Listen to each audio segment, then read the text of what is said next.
Halo, selamat malam semuanya. Sebelumnya, Assalamualaikum warahmatullahi wabarakatuh. Perkenalkan, saya Dian Permana Putri dengan NIM channel 23014 dari program studi Diploma 3 Akuntansi Angkatan 2023. Baik teman-teman semuanya, di sini saya akan memaparkan materi mengenai hukum hak kekayaan intelektual. Hak kekayaan intelektual atau hak KI merupakan aspek hukum yang berperan penting dalam melindungi hasil karya intelektual manusia. Hak KI mencakup hak eksklusif yang diberikan kepada individu atau badan hukum atas hasil kreativitas, inovasi, atau penemuan mereka. Perlindungan ini bertujuan untuk memberikan penghargaan serta insentif bagi para pencipta agar terus berinovasi dan menghasilkan karya yang bermanfaat bagi masyarakat luas. Di tengah pesatnya perkembangan ilmu pengetahuan, teknologi, dan industri kreatif, hak KI menjadi faktor kunci dalam mendorong pertumbuhan ekonomi dan persaingan bisnis yang sehat. Undang-Undang HKI di Indonesia. Di Indonesia, hak kekayaan intelektual memiliki landasan hukum yang kuat melalui berbagai undang-undang yang mengatur perlindungan terhadap karya intelektual di berbagai bidang.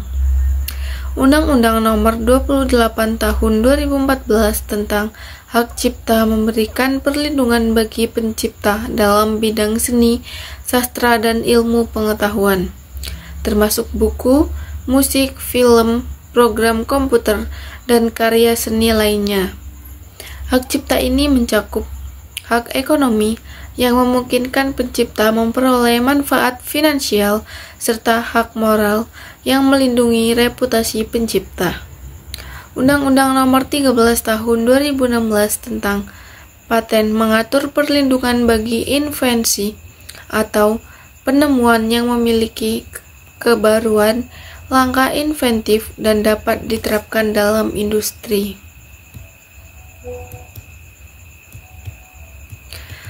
Lembaga dan mekanisme perlindungan. Mekanisme perlindungan hak KI dimulai dan pendaftaran HKI ke DJKI untuk mendapatkan hak eksklusif atas karya atau invensi tertentu, yang kemudian harus diikuti dengan pengawasan aktif oleh pemilik HKI guna mencegah penggunaan tanpa izin. Jika terjadi pelanggaran, pemilik dapat menempuh berbagai jalur penyelesaian, baik melalui pengadilan, komisi banding, maupun mediasi dan arbitrase yang sering digunakan dalam sengketa bisnis untuk menghindari proses peradilan yang panjang.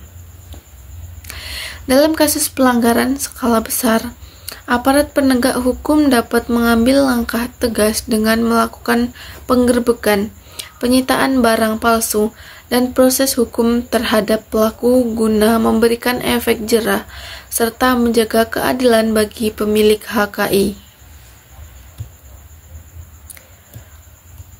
Jenis-jenis HKI. Hak kekayaan intelektual di Indonesia terdiri dari berbagai jenis perlindungan hukum yang diberikan kepada pencipta, inovator, dan pelaku usaha untuk melindungi hasil kreasi dan inovasi mereka. Secara umum, HKI terbagi menjadi hak cipta dan hak kekayaan industri, yang mencakup perlindungan terhadap berbagai aspek kreativitas dan inovasi hak cipta, yang diatur dalam Undang-Undang Nomor 28 Tahun 2014, memberikan perlindungan terhadap karya seni, sastra, dan ilmu pengetahuan seperti buku, musik, film, program komputer, serta karya tulis lainnya. Hak ini berlaku selama hidup pencipta ditambah 70 tahun setelah kematiannya, memberikan jaminan atas hak ekonomi dan moral pencipta terhadap karyanya. Sementara itu, hak kekayaan industri mencakup berbagai bentuk perlindungan lain, termasuk paten yang memberikan hak eksklusif kepada penemu atas invensi baru yang memiliki nilai industri.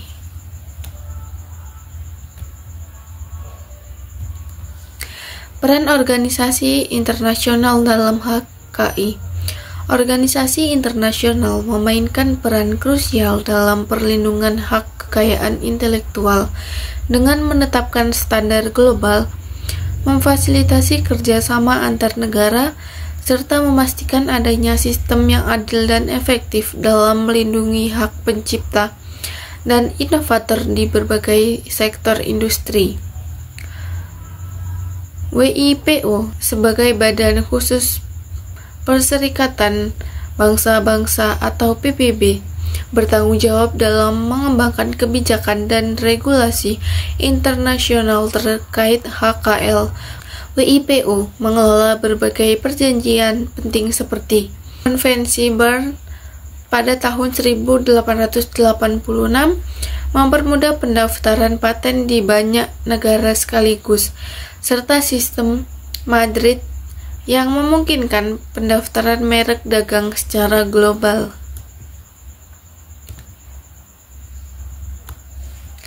Dampak HKI terhadap perdagangan internasional. Dampak yang signifikan terhadap perdagangan internasional, baik dalam aspek positif maupun tantangan yang dihadapi oleh negara-negara dalam mengimplementasikan perlindungannya. Salah satu dampak utama adalah mendorong inovasi dan investasi di pasar global. Dengan adanya perlindungan paten, merek dagang, hak cipta, dan bentuk HKI lainnya, perusahaan merasa lebih aman untuk mengembangkan produk dan teknologi baru tanpa khawatir akan pembajakan atau pemalsuan. Di sisi lain, HKI juga dapat menjadi hambatan dalam perdagangan internasional, terutama bagi negara berkembang yang menghadapi kesulitan dalam menyesuaikan regulasi mereka dengan standar. HKI dan teknologi digital. Salah satu tantangan utama adalah pembajakan digital yang terjadi melalui situs streaming ilegal, unduhan ilegal, serta berbagai file tanpa izin. Fenomena ini merugikan industri kreatif, termasuk musik, film, dan penerbitan, karena pencipta kehilangan potensi pendapatan dari hak cipta mereka. Selain itu, kemudahan dalam menyalin dan menyebarkan konten digital tanpa batas geografi membuat pelanggaran HKI semakin sulit dikendalikan. Mungkin sekian pemaparan materi yang saya sampaikan. Nah, kesimpulan dari hukum hak kekayaan intelektual yaitu hak kekayaan intelektual atau HKI memainkan peran penting dalam mendorong inovasi, melindungi hak pencipta, dan mendukung pertumbuhan ekonomi berbasis pengetahuan. Dalam konteks perdagangan internasional, HKI menjadi faktor utama dalam menciptakan persaingan yang sehat, menarik investasi, dan meningkatkan daya saing industri suatu negara. Namun, tantangan dalam harmonisasi regulasi antar negara serta pelanggaran HKI seperti pembajakan dan pemalsuan produk masih menjadi isu yang harus diatasi melalui kerjasama global. Mungkin itu yang dapat saya sampaikan, lebih dan kurangnya saya mohon maaf. Akhir kata, wassalamualaikum warahmatullahi wabarakatuh.